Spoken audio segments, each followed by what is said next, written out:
Royal TV bene konto mi dogbe na do poropo mi tonle mi me yime bonondo to Royal News FM le mi dogbe na do poropo mi tonle bodo ena chena mi nous wa mi ton e o mi yo wendo me ho we no yoro do wa holu zangbe vendredi le enotin bono tin gbe bo mi yo do apara mi bodo se do poropo nindo jijo lo tin bo mi zia fo ba foze mi zia lo ba lo ze kele mi na no ajinja yin onde wa to di mono gon gboje ma igboje aye gan mi tan le mi wa veve bo adopodo ipo bo edo de edu janvier ko wa yi wa mi o ko yo me do be mi ni gboje bo ko le pose bo mla yin do ko gbe ma te ton je kon gboji mere mo mi o e do mo do si no je ko gbe e ba dra da ko bo tion o bloqué ga o blo 2 mois de draglo fito se pe do ni mi na no fune ga 2 mois be Corona a l'opade et non à ronton des amele pour le temps pour le médile pour le médile besoin à go di ofide domino blo di reposer ou yan no mo reposer je ni kaka bo ma wa po mi no jijo o mi wa fon bo a fon di do ne van kunto habite kun van kede mi azogo asonbe bo ka ja van kun gbe bo aja van kun gbe bo na kun anniversaire si anjanji to si no joyeux anniversaire. Et on a un tiawi. Dieu m'a un tiawi. Bon, et un bleu. Et donc, joyeux anniversaire, you vous bendo. Ah. Là, c'est français. Ah, merci, Léona. Maintenant, c'est bon. Toi, parler beaucoup français. Moi, je comprends aujourd'hui. Il faut bon. Il faut gagner. Faut que faut que mania. Mais tu l'as bien dit, Joe. Oui, d'accord. Oui, eh, d'accord. Eh bien. Spectacle wa ye yo bro kini ahun de fi wa de wa wi e wo kan ka be ye yo bro nyi no ki ko tin we aji o de ale joyeux anniversaire souhaité we asisa ze eze ran yana bon jinje bro mi de were mi de giwe adowe oh mi bo no biere ko mi ala no biere ça doit le mango ya fo mo ya ne ye jonde le kaka bo ago atume no me bo amo menos wa jijero no ko yo mi amo do huru pura e na rectifier de do yi gbo je su ron do do ne azek beto ya do ri fena no adogbe po mu bo su ron do na 2 mois mais moi a moins do na e lo do sino e ma exécuter ko de galedo we no come na te moi adogbe no e aji bon faut fidi mais là d'abord na imo pardon monsieur le directeur les gens n'ont pas respecté à la lettre votre décision donc il y a ni ji wi ba mi rai eh moi galedo mi gboje ni le vous mo ba mi agbao ya oni afun mo on fo wa se do alomo kon fo ganji e na chena wo pe gbigbo do si no joyeux anniversaire d'idée c'est do dogmonda e ma na zero daga no me se na zero daga na wa dagbe na we o Royal TV Benin honton le Royal News FM do tole e na chena mi lo gbigbo mi d'idée mi yun do c'est do mi va ho e ka in va ho we ani ade nde wa mi an yo émission ko do me ko émission da ho de we bono nan dudu alin dole bozo nan dudu agbasa ho mi don sa bono toju ni do mi ka nu mo ngo don wa kaka bo mase godo bo ipon do men le ka we nu mo ngo don de vivi na men le ka we nu mo ngo don de vive na me mana yan azon le wa mi de fi yo don ga hwe ro gbe don le e na mi gbero mi ni gboje pe de mi mo do we mi o ze le ko wa bo 2021 wi mi de o kajan na da wa gbona kan e na fade ya o Victor se pe Canada wa gbona kan bo mi jabi begbe bo mi na dogbe na kan de pache na Royal TV Benin le bodo ina chena yi do ino wa melo susi azon chobo ino dogbe etona me mi dogbe na do ayi tokwe lo to melo gérer à côté yo dogbe na azon gbe sunu po yon po le bi mi dogbe na me directeur bono do mi jilo yo pedi de yo yi mo le pedi monsieur Modeste d'abord mi dogbe ne bodo ina chene ini kudo azon do azon iton e bo de wiwa amo mi dogbe etona yi mi se fune wu mi wa dogbe na fa club ko do me ko si mele bodo nugbo e Férité ouais. bodo afodi we ni ma itolo ni do afodi we ni bo te so gon ma o londin o yiro me ole afolo to ye ni ka so do gan we be ze iflo me bo ye gon ma o ze do mi yo se dozi renu ayato Kamenu le do yere matu bosun ti are e do nu giun ni le se sa mi ndo gbe na ye bodo ye ni kuche do asomboku do meka te kon dio ala meje tentem fini anyo ye we do nde zombo ye jan no gbeje ala meje kon do Italy kamedon bolo we po bon blomi do bi ma bele we bolo kun côté le dio ru wa re jijo me do ne ma bele we asedo me do yi ko la na we ye ka o na we e ma yi ko la gan ole me ndudu jire gbe sori game do de wa gbeje ala meje kon blomi do ka ja ye nya no do nte ko be da won do te ari file no do ko da yo no do we aton ene évolution ma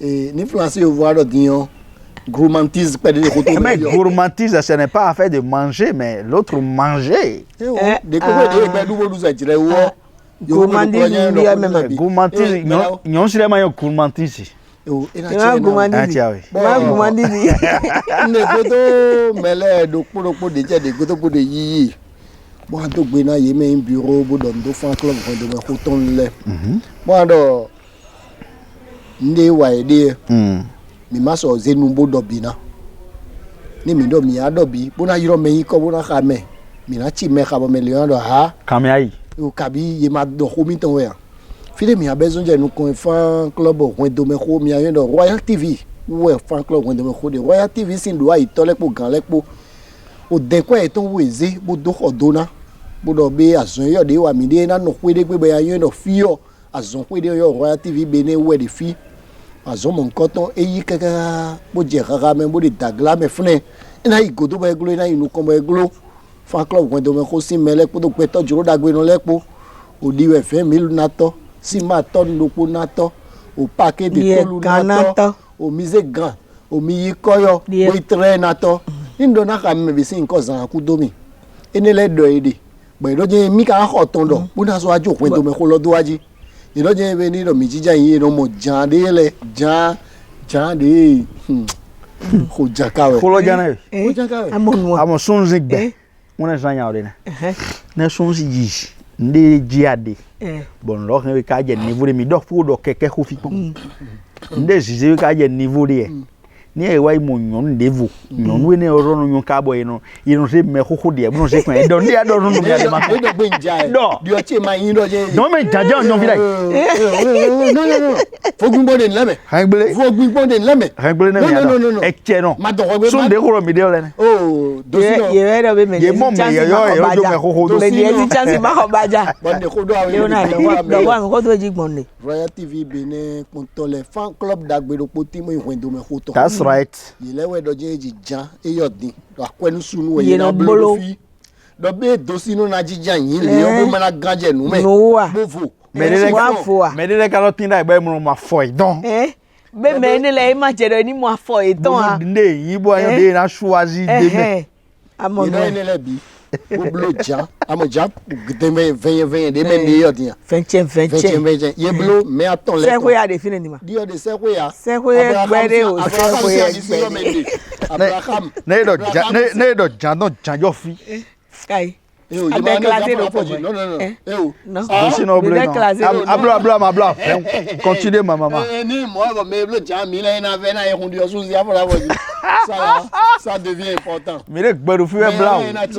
do edu jankede e blo wa ah oui ma blo jankede de e blo jan bodo je flavo mi no ade fi bo no do je million na gona mi bo na do ko do je me jan ton mi na blo ye blo une douzaine yo de mo ade fi do ni gbeto wo we te wa ya we no e epo ko me po bo re na to le do le gbeto le na jijo me bo ni ndo mi invité PDG ni le ya mo teme o TV ni le technicien et invité no ajoma de invité gbeto nu gbo le we no yo pe ne le wa yo non moi me content Royal TV si PDG don. PDG ado. Ah ma yo udo ida ni. Odo jade asi dagbe bro je. PDG don ni ma. Sera kote ho don ni ma. O mo da tabo ale ho don ni ma. Ah ma yo ile do ade dai. Enfant là bas pe lo. Mo mi Tatiana le ho don ni ma. No jade asi dagbe bro mi administrateur. Enfant là bas pe lo. Edo mi administrateur. Be do be administrateur die. Yeme dokuno da kwa administrateur de bien de no do boy no. Ajan zan de forum ouais. Adile forum do ko nu de ko mo ko ta we ya. Non, beto ka donc le PDG mbera be yeme PDG di ele mu ve do. Na no fio to le do mi. Donc jan yo de une douzaine et ton ouais. Be rien tout le do mi mo fio bi mo pe to le na nu me. PDG jiro edin kagbe ni an yo me jiro le bi mi la bi. Ya sa ko so do ko de bo do. Ko le odin na i do de ko de ko ji mi na yo lo we. Sado. Na mo jan. Ye nou kon de demain. Nous kon yi me. So mi avancer po. Avancer we ya. Ye ro jan kede karablo buna gba ko tolu boblo le bo jodo mo anji. Peto de no ko do ho ji le jolo. To sino kana. Ere mi ayi do jire. Bon, c'est pe na no funa ma do ho. Bo se do no de ho kambi yo me. Bo peto le na le blo mi na jo edo. Comme ça. Mi ando unto ye. Do mina zi bo jile ndina. That's right. Ayo afode no yo frisiko. Super. Devo time super. No vie devo de je godo netro le hollandais. No vie ton pode de eton jigbo godo wa se no iro wodo. Kai weje nu kan ya. Was zori niveau de ma. Niveau wo de kai. Ko ma he pode don lo ne no yo wodo. Tiganvi. Et ils ont Afogan. Ils ont acheté ça. Miguel no do fima ko de me ko be. Ne ga nyole Miguel ga do ma. Il a un chapeau dans ami. Ils ont acheté ça nombreusement beaucoup. Ni do me de do mi ako afo. Do mi ko afo ganu purupo ayi. Me vron do no do ene kuima. Do mi so mi ko agafo de be. Me vron do bakute na tion. Tabla karabla. Le side kan do. Ne vi yon de godo. To sino. Ah. Et au même confession à donner. C'est quoi? Ah. Mais à forger quoi non. Moi, je suis content aujourd'hui que ça doit dire une vérité publique. Non, c'est moi dire non. Ah, c'est ma dossier non. Et ma vidéo que oui non taquiner fi. Et donc me le vignon de dit. Assied non de douba meniche. Et ga et ma liwe do. Ah non. Je ni no dinano yi. Asome do pomu na goja. Mo be afogo. Mo rin afo le npo go. Do melena yi disons misi. Ah mo ido. Ça là c'est jalousie ou bien comment on peut appeler ça? Ni côté na doit ni. Et je suis en train de réfléchir. Mais mo to na do melema zo zi afo mi. Mais ole na che na mi. Cher. Ma so pe wo ka me bisi nko. Do avojo din. Isa do in quarantaine ka ni ga zo yo do fidi. Ni pe de jiro to ne po mo. Ko to gba kun po tabla po. Idogbe to mi. Sunu de blo na mi e. Ta mi ton le namba de mi yon de blo ta mi ton le namba de. Yon si de blo kan po to na go. Kan po to na go. Mo ko yi na tina to pro mi. Ta cha we se do alo ma. Fito c'est quoi? Il faut prier pour. Ena chena we se do. Ena chena we se do. Royal TV Benin konton le. Mina yon do ne do ogbetare de te. Eno do gan. Na bi o point do me ko fan club me. De mi de point do me ko fan club do din. Peto supre na do ne do gbeta mongo don kati. Bo no soutenir émission point do me ko don mina bieme. Ne do mina bieme. Numéro de didigmo no komidone. Numéro wi mina yoro. Bo na bio fan club mongo do me. Ye me ko de no na kpono point do me. De mi de le. Me de pepe ma obieme kpo. Bo ma ndo point do me no yaga. Me da gbe matida. Kiwe mi zidu no kona tito mongo don. Baka gérer la grande dame bena gérer oui pour na gérer rendu oui pour na gérer yeme de les dou les bidou bureau l'homme les bicc besoin secrétaire di ouais trésorier ouais organisatrice organisateur yeme de conseiller les ouais tra la parrain midon c'est do au USA États-Unis d'Amérique dans les mauna wadagbena me mauna zemidaga non mais c'est là parler avec go Sa Majesté le roi Sion, Sa Majesté le roi central de la vallée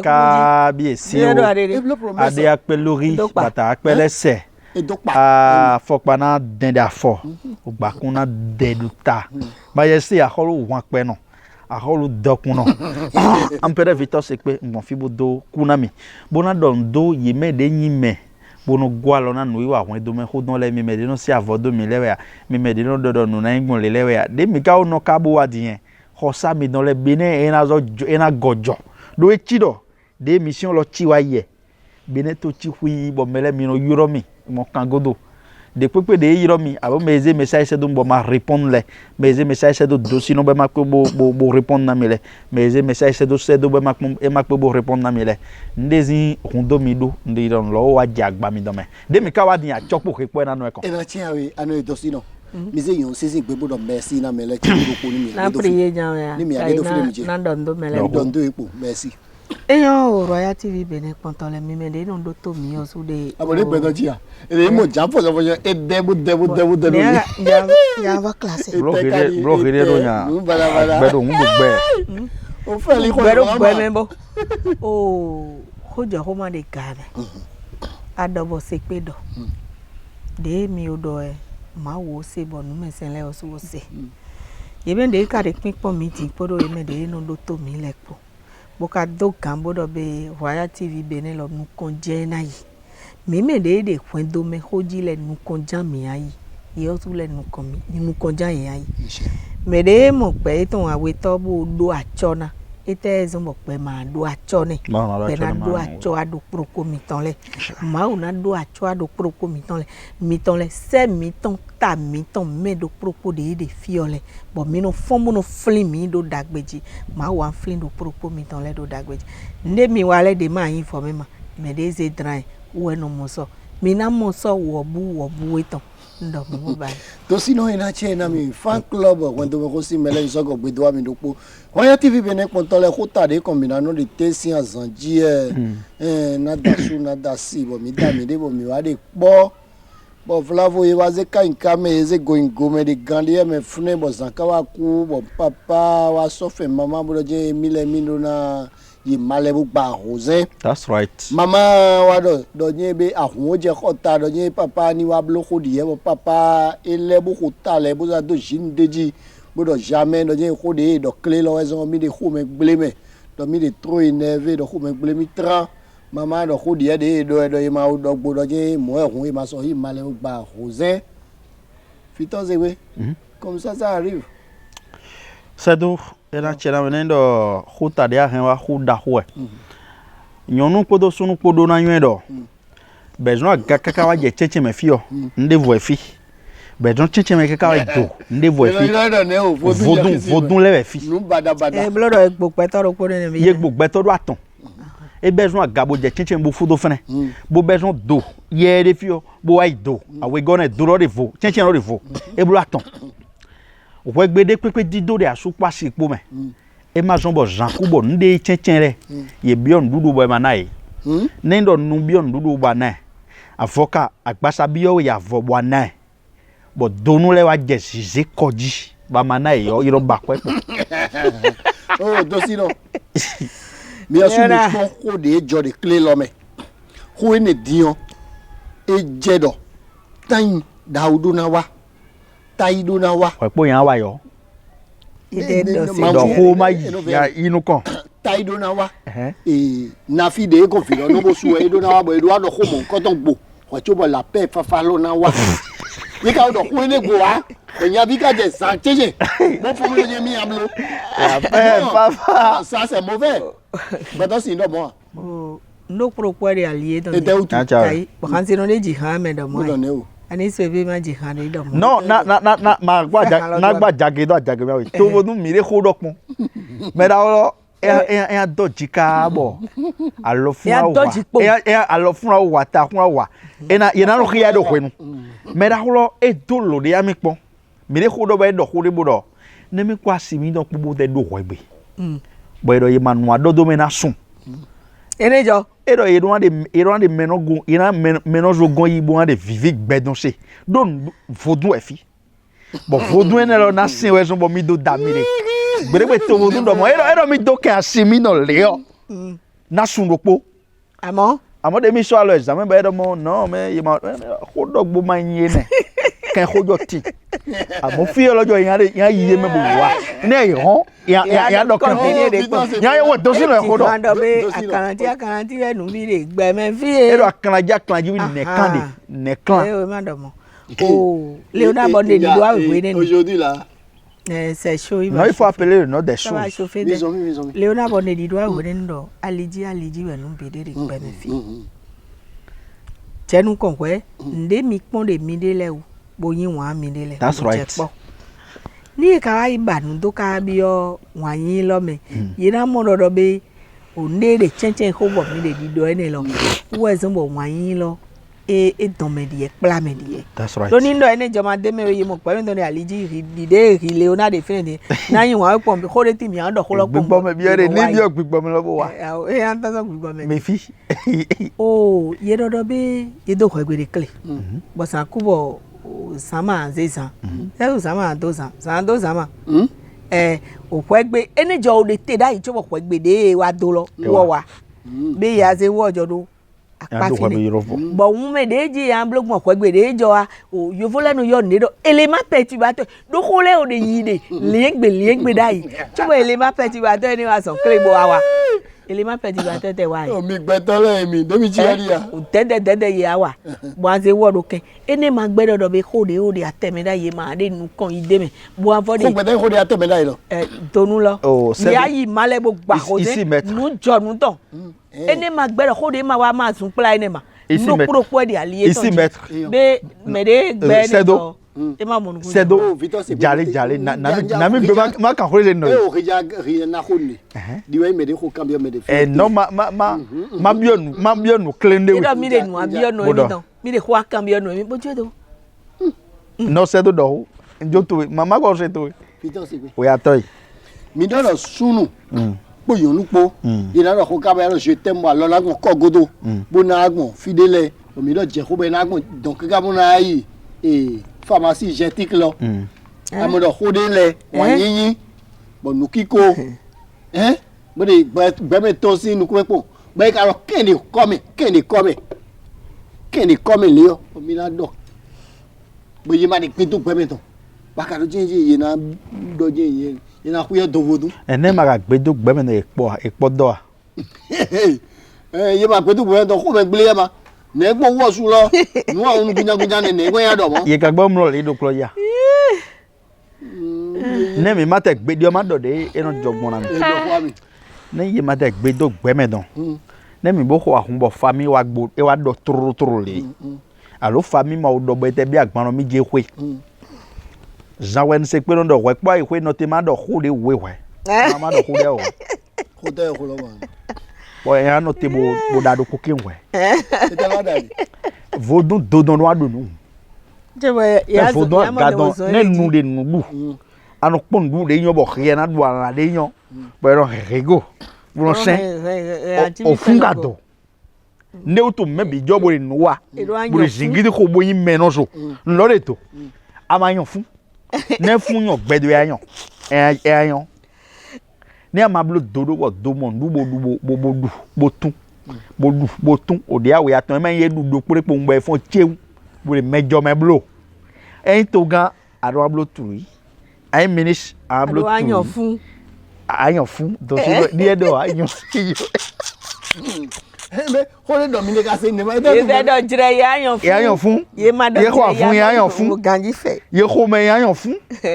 Fun po me po fun mo no do we gbe ni. àwọn mà owó máa tẹ̀lé kórè gbégbé. Alo yin gbeto e chenu po nu po. Yere lo wi kana ndu de wu gan ndu le bie de gbe me. Pe ya da mo ye.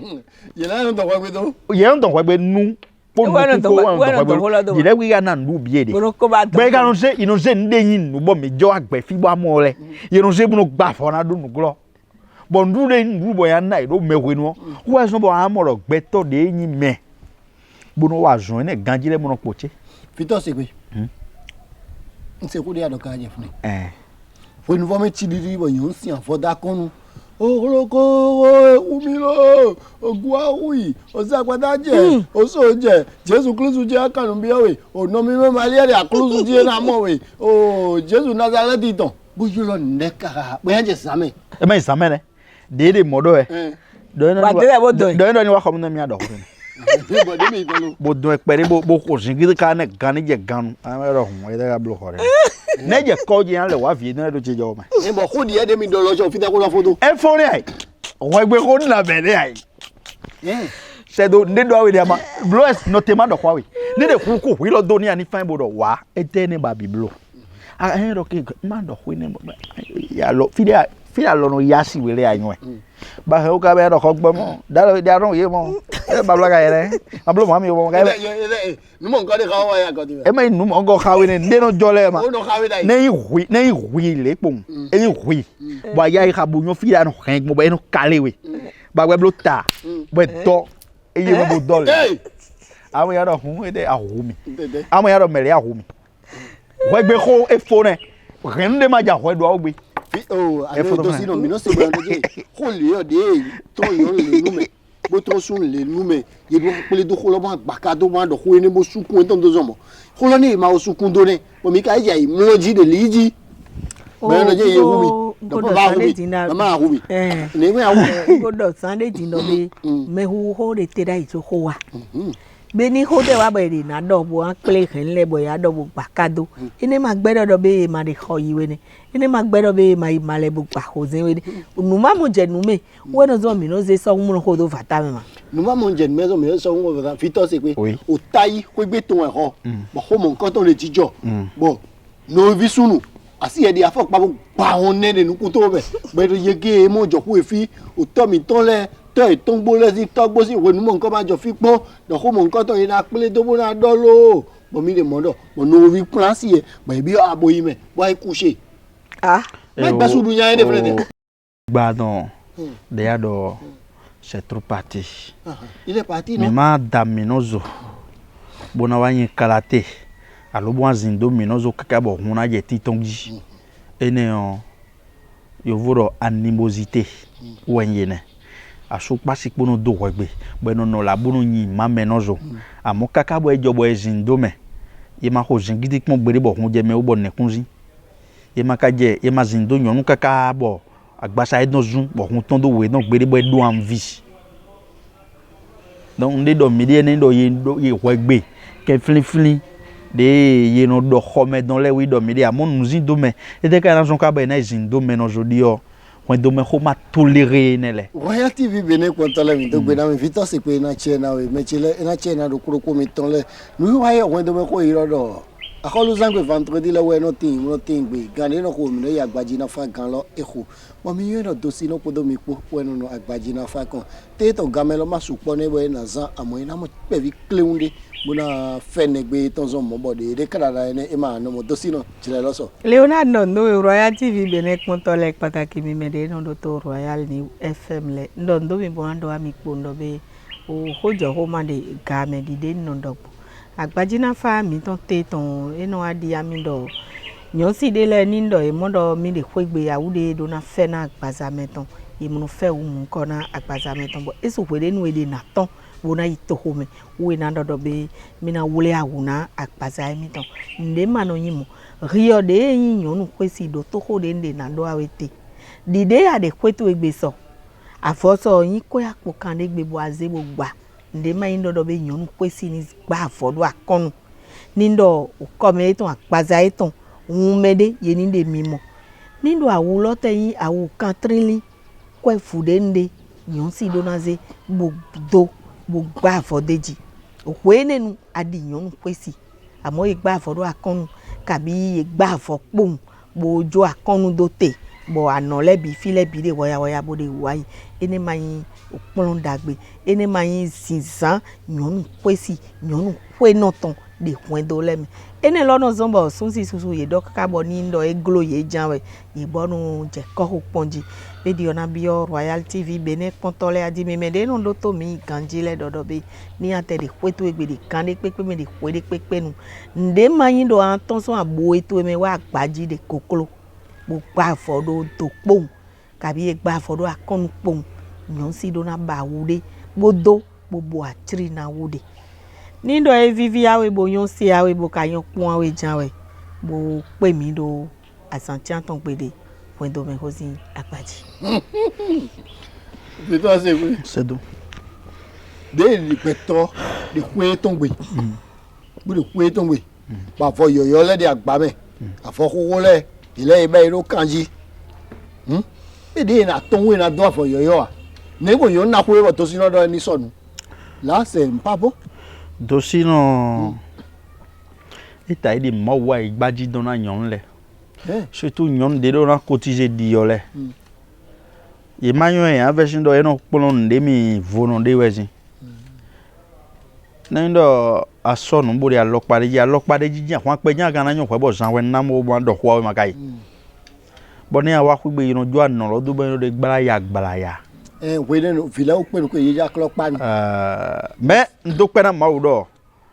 Nou de khome amele o.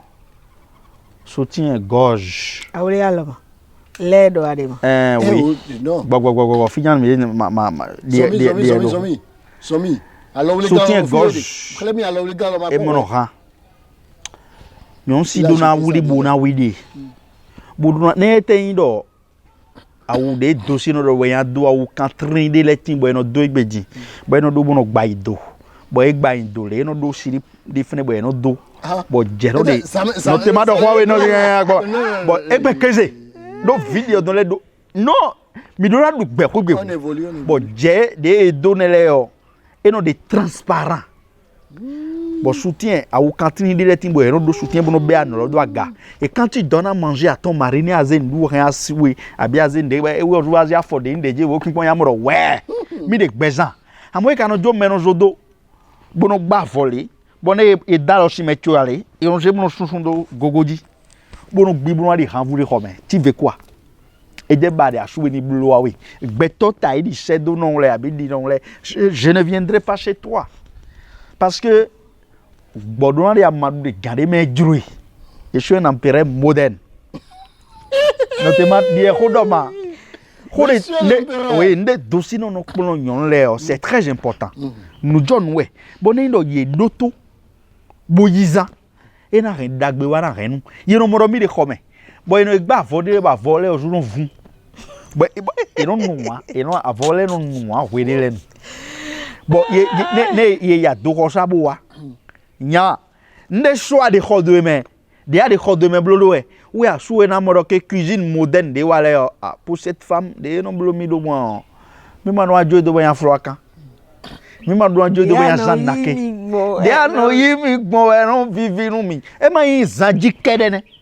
Nya no te ma do ho. De a souhait blodo bon. De a hide blodo bon. De a hide jira do bon nya ne ano jira hide do na souhait. Ne ito home. Amo e monde. Ya no ho ho no mi a ho mi pa simi no kwadu. Parce que quand tu t'habilles très bien, ni anon son gaji, bon ko poudre do comme, bon bloqué do bo, awadame fun yo le yi no pa, do fun oru yi no pa. Bon, we no vidéo, même vidéo là te fini yi no pa bo, je no de transparent bo, aje comme anon blinya. Maje to ho. C'est quoi ena chena. Agbao. Oh, fa kolaba, wendo we ko si melen so ko gbe 2000 cho lo fodo po go we. Bona to gbe na Royal TV Benin. Mo tole. Bona wa to gbe na Mimi memuno do Royal News FM level do ena chena do pro komitole. Mi wa agbaji na fa ton kode anu to sino do bo Victor se pe e wa rin alogbon ko godo ni mi mayo mi aro nya ni lejo do be ni le ton ka yin mo aji. Gbe wa ho nya lo ayi. Kode do mi de ho vono de we ya. Rinyon de dia su kome. Ado avo. Apo gbe akoko gbe apo gbangbe bo e de gba me. Be sui do fune. Be fune. Bo anu do ni mi do aton. Mais to be do. Boje to ho me mina. To ile we tan bo ai pon po. Di o fi ma pon. De anaton. Boya gande me anaton lo asudi. Asuwe o ijoko de gbe kai ko de gbe bo. We ni wa do afo eni. Bo ito me. E ma mo de yan wa pe. Me le wa jo na khele. Wa pe yin to e. Me le wa jo akhele do. Avo akwe nouveau de asie bon nodo. Sedo. Je jo je de kwa mi bon nodo. No te ma blo o ma ina nyonde le. Nyonde no fon mo no le. De afon le. Bon maquillage, bon bouclier de beauté, bon blafon no, bon blo no et non. C'est quoi ma canyon c'est. Ouais bon a servi à souer dans les. Mon fi bo don domiro, en la me a chien mi. Ça m'a dit ouais. Non, félicitations. Ni do rio di ado ha. Ni do nya de fe mamo mi de teme. Ni ambabu na mo hide teme de nu wa mi ton de vo de jale me ho. Te ko bo je hide blodo ji pede. Rio di afode adoso bo mi ho tere agbado me. Afode a raison na ke bo. Oui anya. No de ro kanyi vile la. Afode ni do kulo waze. Bo abla. Bo mela ipo. Bo o na ke wa lo. O den wa lo. Jean wa nse wa mo den wa me ko.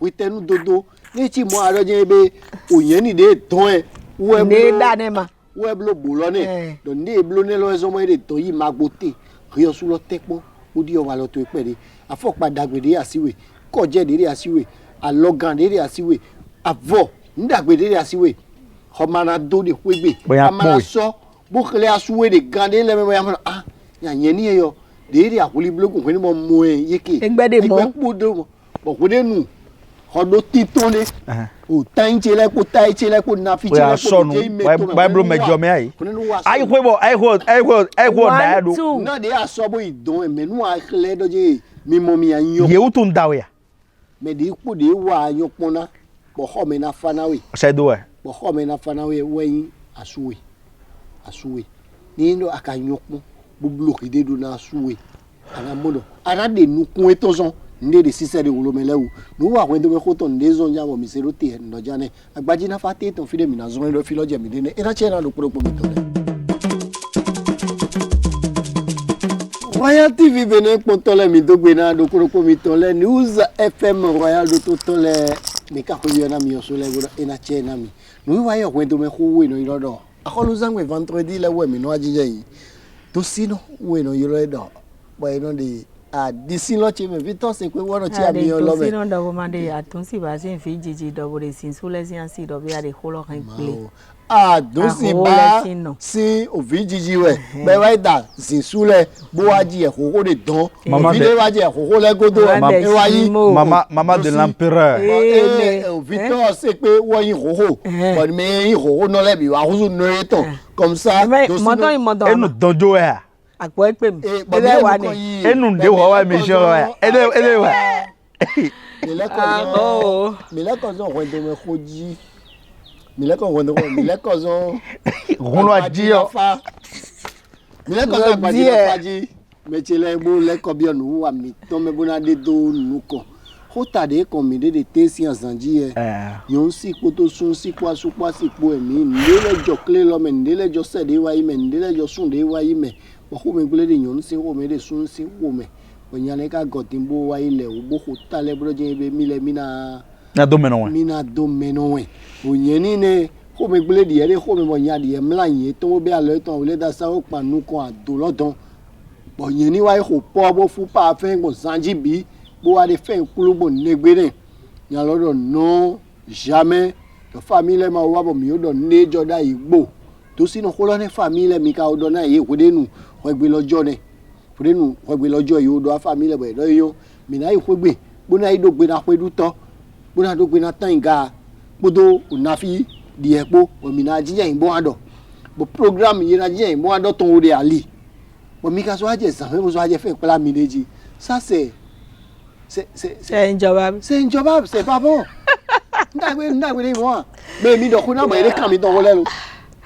Oh, ni ndo huwa. Mi ni ma be we mo jenu ko an howe. Ni ndo yon si de kwon do me yon si de da fo gbe de mi lejo de mi le fit. Khanu mi ton le yon si de da fo gbe yon do ton gbo mi le bo de hoyi haro ko. Il est parti.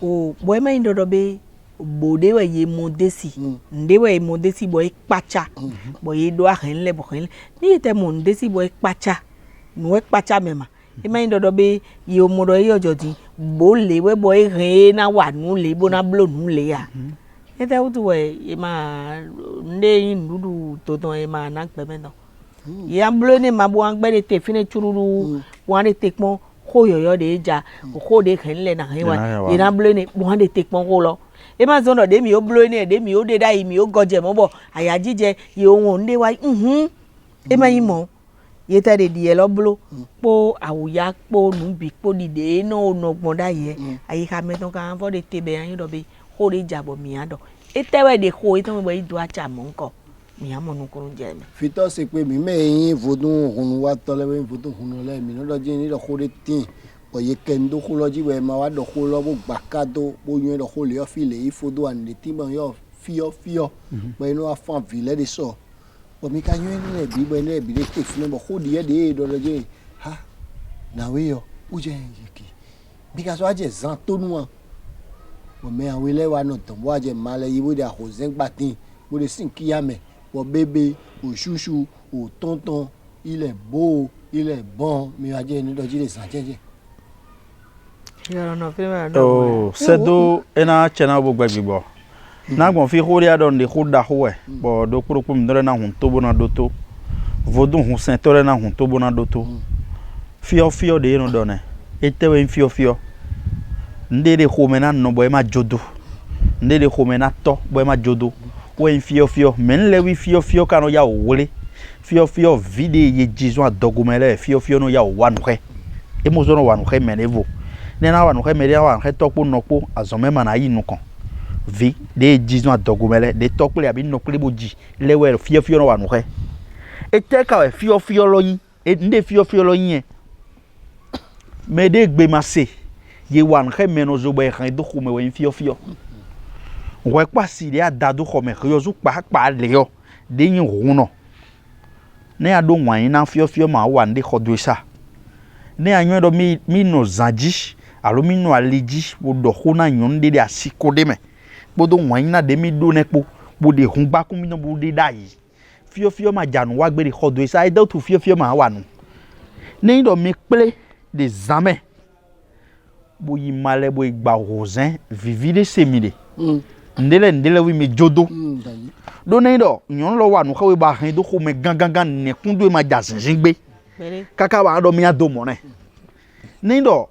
awadu ezido we don nde fio bo vodun le de dido we ne fio na o ba fide gbon ye kwe lo mo re awajije me wiye no ba do yege awu mi we ya no te ma do kwa we ya go ba do yege me le to wu mi ba no te ma ya se do gbo ko do ma ko mi asan na ere la me le wale ami we yege e da die bloade awale de mi de mo do ene eblodo ye kwele moro a ede ga in fio lo fio as a form devowe yes is devowe no yoro fio de mi de enele do awajijezi agbaji kunto mi no lo yinwe bo idobo do awaje ka de yi mema eblodo fio ma ro jande wa gbe kun do mi no me eno de amo medele bo ko gbejan no de do me fio de no do ye mo kanu gbere bo no mo fio na yi eblodo ne zaku Zanozi ye no do zanwe ganji bukaro no do meno wa ganji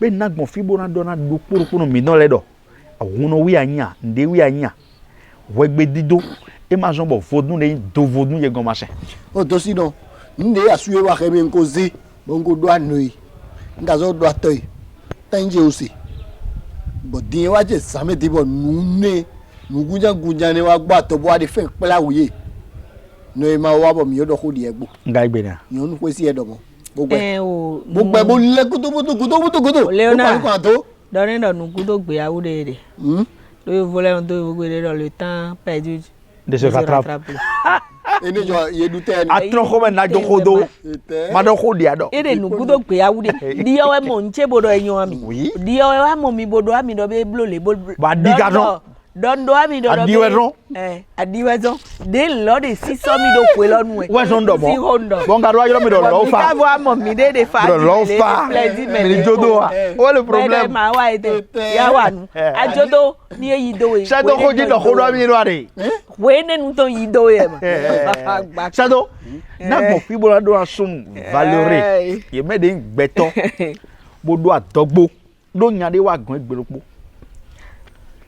bo di odun papa bi o gbigbo mi hwebo ma igbe awe kanagan de antenne ji di odun papa e do kun egbe ko o ma wa bo famille bi o wa nga o fun san bo de benjamin akode ndele ndo ma bi o ko me mo aponde bo irele e ga lile pe ya mo ore mini bablo ho ga yana nya de mi no ko me o ton na we ye do amere do mo ni ke foi Era kholo ma do deji atogbe eta jo kholo ma deji anya o donga no aka ho nesi donga no aka kwenu to mi no ro mo irizi akawa na ni babu ndo ampire ko mi wa de na we lo wa bo mo khodi ma do deji e ma deji we eti mo ka je gbe eta utu wo yi no belede wo mele bi wa wa mondo akpapa de miji ko ene nbo mi do ho o de gblade ndo do e me maku do mo e ma da gbla ndo do na gbe no gbon rien bien comme il élève un homme puissance de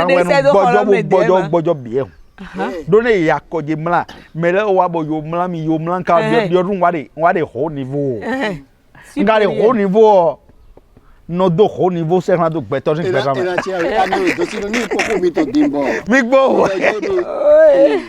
Mi de ko egbe do. O ye ke tribunal je na wa, o jiji na wa, o fo o je procureur na wa, no vie de ton o avocat wo ma te o re ko gbe da iku to no yi ni godin ma we ma fa. O no vie de ton policier wo su ja ko gbe pe de atanele sin. Pe to pe vie de ko gbe mi eve do wa. Pe to kologan wo ne mbe wo ko de me. E de modo de onu no kopo. No viviton asan de dinya edo ina so minister bo e ma ino we ma ton lo po e na so ta lo po no dunu we no dunu po gan po pa de ne le bado mbe we no gbode li to ndo mi de awe no gbo ngare ji han e no ko ma dunu ko lo ji we ya mo te ma ji han do teme awe ti hami nyo ma dunu de oku kanu ba mi oku lo do galaja gali ba na sise do nendo kwalote sengo de ko ne kwa sise do Fakla ba kwa to ba ko si mela mi to gbe na do ko po mi tan le jila de no so bo mi ya fa agbaji e so nu wi wa mi tan wen do be ko ton ji de te science anji mi me mo yin won na ko do be ko si nu wa bo pon le do gbe na mi me no roto news FM Royal Tombour no doto ko teme yo le mi do gbe na do ko mi ton le pokoro mi ton tegbe ton de podo mi pono no agbalo sa evito se pe ire lo me na kwa telo e jasi we Royal TV Benin canton le Royal News FM do totole mi don do ko mi no le bisis etara mi na don do doa ito hwelo don gera akotenyo mi na do afa no mi na ena wadagbe na dossier no moja ena wadagbe na sedo himere le pinpun bo beje se gan medi afa yi romila abala gbomele gu ena wadagbe na do kporo mi no le egbe mi mana yoro afa du dezi economy lo mi na zia yi ha mi no do ndele tin bo de hika jeune jonjo jade mi yin de egbele césarienne e supo yena zeme buna de viton eyin acho na nyonu mi do le da ide hoho we no nendo ye doto we bo nyonu ja vidigbe bo vilo e ma pe wu bo ton ayero do nyonu lo ni do ho mo no mo de me ho le we no do e da uto aso me ho le do mo we lo no yo no kan fa de kan je nyonu lo utro lo yena kan fa bona kan bi ro du teji we nyonu yo kan no bo jivi du teji we keje nyonu yo wudo yeno kan nendo edo sun aizen yeno kan fa edo sun tienwe sun chanton nedo sun tienwe sun chanton sun tienere yeno kan fa do du teji we nyon lo no bo jivi me ho le yo no blo tito mo ngodon zawuti bo no le na nyon le de ho we no egbe tin de wono le kwe amasin de le tin bo no ndo adogoji de ho ne bo nyon ni do visa pe ne jizan pe jina ja mo wi no yo do we no azan pe ajaka ma se de ko gan me mo we nyon le mo we me ho le do ho we no egbe din nu wiwa mongo don le mazotin ni do ye vidi gbe bo complication pedetin yo vo do mo ni do jinjan pedetin yo do ena zevilo bo vala vo hodetin de nyon lo zin ho mewe ya nde wiye wa do nu glo a bo wiye wa bozi a kwegbe ya afo wiye dogbe ya ye mo no pewu bozo no do ye zevilo jo nde ekpole bi ashino kwe bo hano kwe khimeden jeune jonjo jaburi di to mi le na kambi na do na mi le gai ho de me mi de do mo adogo fa kika nu john we adogo fakika nu john we nero asiwe do awo mi mo ho we no echographie de mati fa de me ko mi no le kan wa i ho we nu bono poro alopa deji vilo de ne kan fa trolo video asiwe na ji ene sun we ne nyon we afana do na we ne ya ho viwe afana do na we we yovo e transformer egbe bo yoro echographie ene lo makazon echographie tin ma jombo nde keje mewu usi fakika eglo adogodo sun aton ye kan fa eglo adogodo sun tienwe sun chanton eje jijizi tame ye na kan fa ene magleblo fa ton we me ko mi de no kan ko we mo jimi ba machine de na zana viro ama de adogume de viro na no de adogume we boton me ko mi no yo no blo ko nendo ezo ji viro tro yo no yo de da forget fa me ko mi no ye blo ene le de ho we no ene wutu ezo bo complication de matin bo no mi no le no adogozu me oui no yoro hwero yoro no adogozu me be no ja tin pedo no me be no zen be no jivi kondo kwegbe be jieji mi yole ye jimi kondo kwegbe chobo ndema wa mi egbe di yoro zeme ni an jeune body dotomi na do na we do tenpon ni asidue ma togo hun tenpon bo ikan keje we don sin fa dudeji na yo kanu bo jevi bo ma jan kwede egbede yen jan million do adogodo poji egbede yen jan kwede pon mi de do adogodo poji ni aka ikanfa bo savo bo kron do machine le ana zana vio o lewe asiwe do na nogbon e ma do ifile e ma do yakime e ma do dun le nendo eyin sen mo ngodon le eja vijigbe yen jivi gbondo e jivi gbondo eyin ndevo ugan ye zeme bo jivi 61 66 93 43 96 54 39 45 uji emina yorobo na kan khode biodo adogo fakika mina kan khose deji nendo ma wo cho mi ba fa lo mina e ti cho mi jan dede cho mi gbon mi be emission yobo me bi se le jijo obe mina zo pe da za chat gbe vendredi e jagbe ina che ran Victor se pe ano e to si ron fide Victor se pe o ka bli kojo Victor e je te do re bo Leonardo ndo bodondo bokano miton Victor se pe o kojo ho ma de fide kojo ho ma do awude vode onuma mo je nu me podo goyi mi gbeto le ton po wezombo ndele de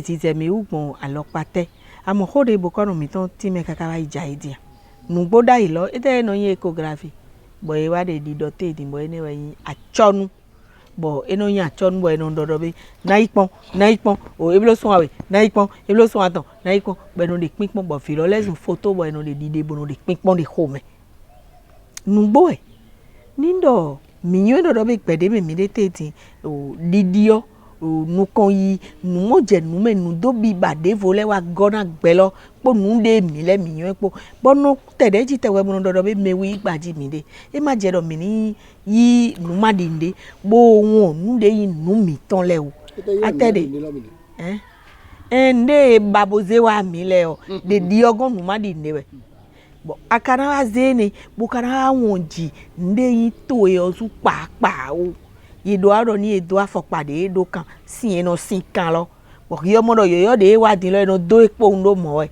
adopo ndo mo ade yi ande do ma be ni ndo eteze yo de wa din le ye ni ze mi ton le gbogbo de gbogbo no be fi tewe fo gbigbon lo kade me olewe de debe lo do a kai de ren wa mi lo uwe ma de mi de do aliji kanji ene ni do propo mi ton le anfoma yero ni ndo akanfa ayan fi de ajiade ohun medeji na wa gbedo de chigbon de ton anyu ene lebi akabule ecography lo so ne ja mo ade ma e je fo de lenu ya te do do be e sunu kumento e ma di kebe mo no kumedo ma di kebe mo medo hola ulu ne de do ma di kebe mo medo mo ano ecography ko ga yawe ne ko ga yawe me pewe season wa ma do awe do rouge ka amo e pewe season wa ecography o ane dosi no na chena mi bokono mi ton Victor se pe na chena mi ko no mla no me bloje no kona mi le bona dogbe na renu fado no boton le mi an dogbe gbe na renu a fado no boton le ma so do gbe na renu fado no boton le lo ko de bokono mi ton do de te si an zangi din ho ene we de volet timbo e ma di nafa ye ma di do de yiro meda oyo no kan pon ma e do kede mo na chi gbon ye ma di bo nu ka di pecha me ko ne yiro bokoro me do wazete bo ezete bo do ko de ko mi de maka blu ne yonu e yo e na ji vi ma e ji gbe na ji sunu e ji gbe na ji yonu e ji gbe na ji koko de ji bo leko e pe me ko pon ka do ko de bokoro yo afi wa do enu gbe do afa lo do nu gbo fi de yin ko afa do nu gbo e ton de bo de pe legbe bo su po ni te di ne vide yi fagbe be yi wa fanu bogo mi ko farana me de vo de ko to bo le fane bo le ko bi o ko egbe bo to lo be do na we de ko fi oda yi ejivi we yo fagbe yon fagbe de mi 30 eyon mi ko enele nu we bo do time ton temele azande vo go mi na go enele ji ndezo mo ndo gbe na renu enele clean we yin do mi me wi mi ma de ayikaba mi ma de tamele do nu mi ton lole ne mi na blogbon bo fide se do aka du ko de pe le ya sese bo na pon fide yon de le bo jilado ma de ne ba nu mi ton de mewi gbeji le bi nu nyira yen la bi egble de nu de mewi gbeji bi nu yen ravu de ma o de viaji de mewi gbeji bo yo ze pon bo toto ton wa bo ze pon e ma ga ze gbo ye ma o ze gbo de mewi gbeji pon ama u gbono ru e ma sinu lo su ama ene le we to gbo mi ton le ba do na bodo yan nu yo nu do koji Boy nous boy ça sans pe kede na ji. Yega ere inwene le bizet yo vogbe iba. E na ji gbodo. A mainele wuezan. Boy do ni do mizan mainele na wusi o wusi. Boy ji gbodo. Boy wa de zinzana. Ovo me di. Bo o se nu me di. Bo fiji le gigulo humbe khodi se nu me khodi. Se ma ro. Se nu me ya do. Et c'est quoi un d'eau? Ne de u kaka khodi khu to me na do ni ma do lo vi ma ton. Mi no se mo boy do. Yo ndi a ji do nu bo kin lewe no wa. Bo do na we. Do ho. Jo amono beto ya pa pa fi ku bo khodi e hun do. Ya nya di e de nje ton E fan no je. E to avoje. Alo meli egbigban se do gbigban no ami. Ah. C'est de demain. Over. Oui. Oli Michael. Jésus Christ. Ologa. Ni ko mo ko ma je. Ajiyan mo do. E o. Ya ne me lo da kuli me ba gbigban no na ro. Ah non non gwa. E da ju de saint ou nozan. Ayi wana. E o no. Ni wona e ko ka bu no. Mi yo yi fi de gbere po mo mi yo ju de saint we. Me mo ado bi na gbigban. Alors bien re moté pepe premier.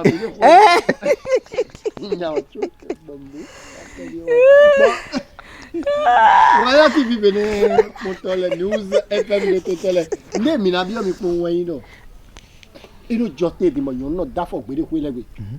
Inu jote bo yon no da fo pe. Bo ku vi to wi. Kabi to wi to de ku wen no do gbere po. E ma so blo le bo e na don. Mi na rin. Bu na fiwe. Bo jile le me. O me de na do ton. De je jile lo me. Bo ye so asisu no. Adiwe zumba e kandi bu kandi le po awulu nuku no bu wa maso ka ko le bi amene to tu no po yen to no maso do ma ko lo ya zemo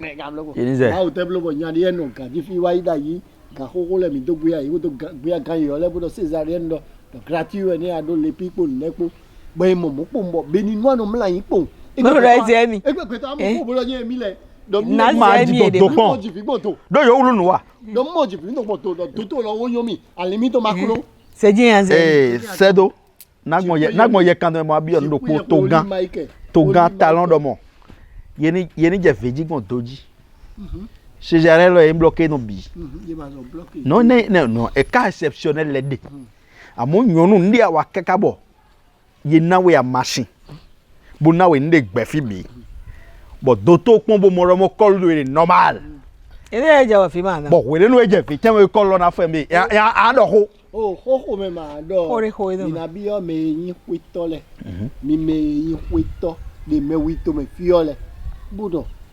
ndi to mi ton le to gbo mi ton le ye zero ho de le me ho pe de mo su rondo funele no le ye mo no lu nu susu de ami ve pe di so da bi pe di ahoye do po ata vive ni pe wa na mo alifin be no blo fe ton ka bi no blo wo ja ton mo do mi ve mi wo ja na yan wugan veve ni ye veve budo mi jo adan lo kan do ye adan pan yi ne mi mo ene le klem le po mo ne le no fo mo no je wen de meji do ko de mi zedin ko de e bo ko mi to ke wa te bo mi ye kon e jole bo yonu kwiti no vie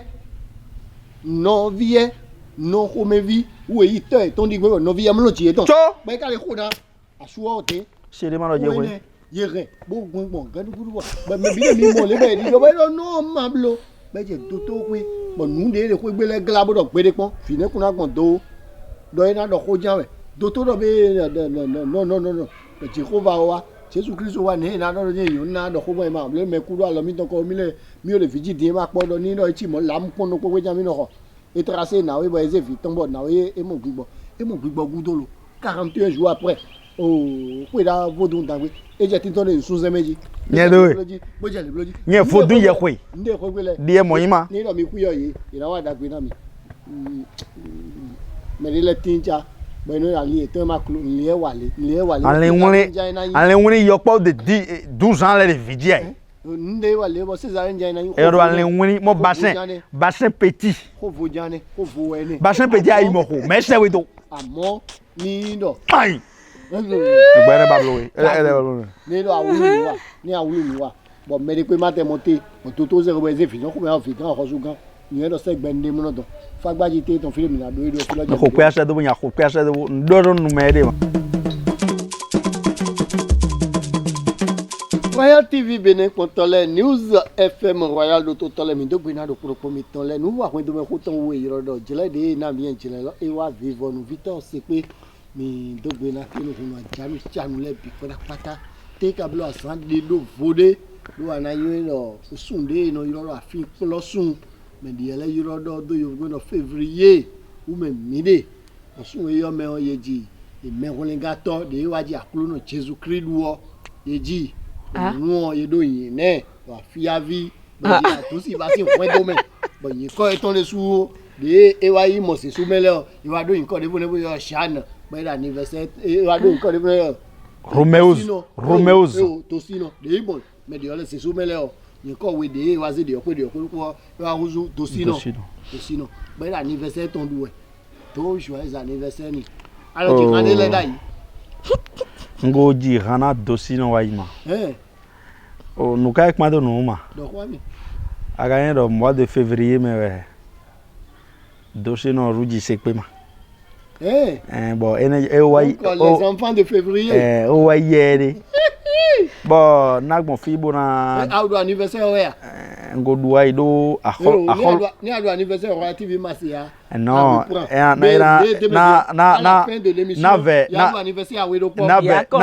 mele bido ahol wono do kanwa bon me vono sea era cheni do pro mele dosino egbe wen azan do evito sekpe empereur mon fibo do ko egbe niwe bo ko yona yin ko ya si amen ena ya ko na je ko na gan ko amen bon de mi bedien beto supo kan bi odo ide to ezon bo mado de mission blo me ka ba be kpodo awajije kpo ena chena bo chichere kondo jiwe bi se na kondo sedo ji bo ndido vivon no wa mi no wi wa mi de oyo nyon si de do to mi yo sun de do to mi na do korokoro mi no bi se do mo gba me fio ndewe yiro yin wana de nyon si o wa bono din yon ni do wan na atemo gbeto bo enyon wan pe mo de pepe bo wan pe lo wi me lo nyon mo de pepe gbedegbe wan na lo vono sin ganji wen yo gbedegbe nyon lo de no edun le bi bo de do la bo sunu ro de no edun le bi o de la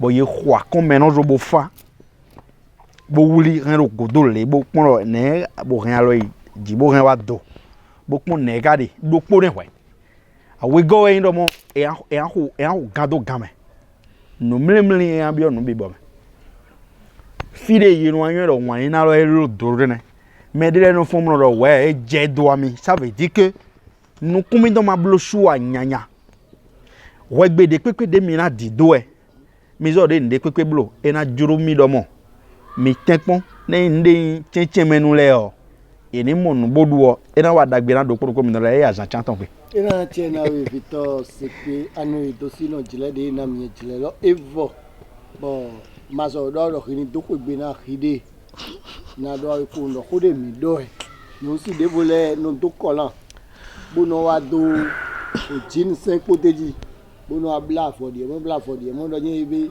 e bo te julo ikre mo jen na no do be ko die de ko me ye ma o dogbo de time mi ton do mi jen na ko yan do ko logbo de time mi ton ma o wa e do be mi le mana mla yin bo sham mi ton aje e vodeology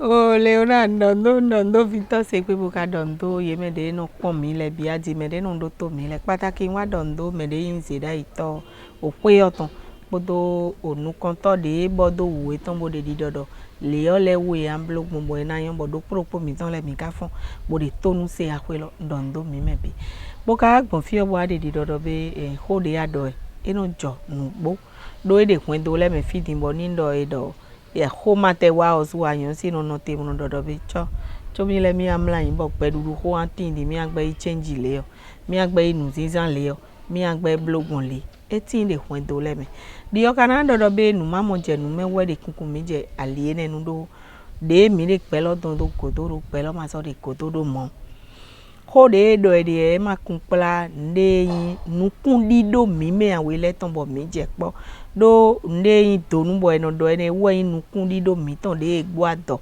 mo panu kon pe mi ton do yin wa we apo me de ozu do yin wa we ene lo do nu kun we de pe me ton e me mo ni do wa yin ho po njo jan we ye kan yan iba kun de aki me bo ko be ene lo bo nyon si de le kanu azebo no azemo kan bo eno yin nu ho akwe mede jibo modo kroko edo nu ho akwe ne nu e ba kana toju na mede bo mede atoju na lo kana do be mi na gbonu emi ton pon de sun si koli de yon si koli bo e na vo ayin ohobo e na do yo vo do negotiation we na vo ayin negotiation we nenu awa kame na gbojo agbeto do di ona do ayon si le pon do ni tron gba ni ma so de don ni time do e deja e wa ho de nu me ni be de na dolo uje na do dossier no donc eso alo me wo ye igbe e da do ma igbe I don't répondre ma Royal TV numéro e ba ya lancer ma News FM mi dogbe na do kuro mi tole dige anu dossier no ko do Victor se pepo idogbon mi dogbon de nu wa eyoji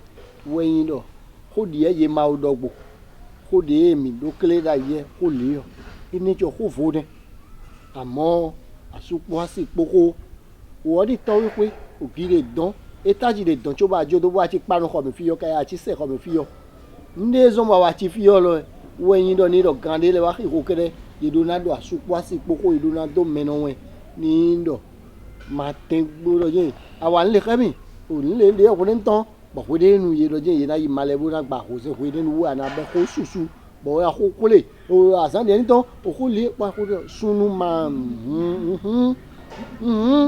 ko de nu e jolo ele e jolo ko de ni mi do ko de bo fo ko ne le do ali ne ko ke un eno gbo ko gbe dede mele dogbon e me yin me bo lo jan dagbe yo le na mi bo ka to avodo gba me na mi pa zon wa nu Royal TV Benin ton le ye ka so jila de le do na mi boko de yin Royal TV Benin ton yiri alo eton gona mi to gbe na me ne le bi bo na che na mi me ka to me no won ko do mo mi da yi me da gbe ma ti de we Ghana fan club ko do ko to mi do gbe ne ko do e na che ne sa ko han Clementine mi do gbe na ano mi ton da gbe ene a hovi atonji to de yin ko du to sin si e hovi e wozu ma hovi we eyan ton no c'est quoi une grande sœur fiche tintan lo ne elle m'a pas dit ça mais elle est plus âgée que sa maman ah ouais mais non il y a quoi le problème oh Vimi to titan ne yo ben do gbe na ko du to sin asiyo madame Clémentine bo adogbe na ajagbon 15 ans ajagbon ouais 15 ans ajagbon do po 15 ans madame na dada jane na che na mi mi kuche mi dogbe to na mi mi mayin mede mayon dagbe dada le ya usa sedo agobe kala mi dogbe ne dada ina che na mi fidèle ajwa ma fana ya no nen kana je ibo ana na feje mo be na si pe bi ya oje ma na feje ga non, elle est ma femme.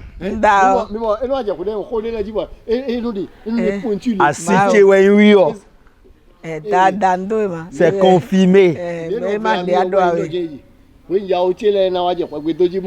Tonton adofune ele do le me ele do le ba gbe niyan ngbenu categoriquement non te ma do kuro pa ni na do awe do na wo aso aso we se bon ada aganji aya j'ai dit elle est ma femme tu parles encore j'ai dit elle est ma femme ni no dada di o wa je ko ni mi yon lo ne ke se dada gbe ga die est-ce moi vais parler dada die bo o na do gbe na ya to vi gbagbe do po se do Italie si to me do nda e to kan la chenu mi mo alo mi ton e na chenu mi segbe no na ze o mi do aga merci o pe du topolina nda e ton dada enele e wa se sujet de le po e no bi o mi po mu no e no kata le bi mo ma o ko se die mo e no travailler donc fort e na chena ye o dada che fidèle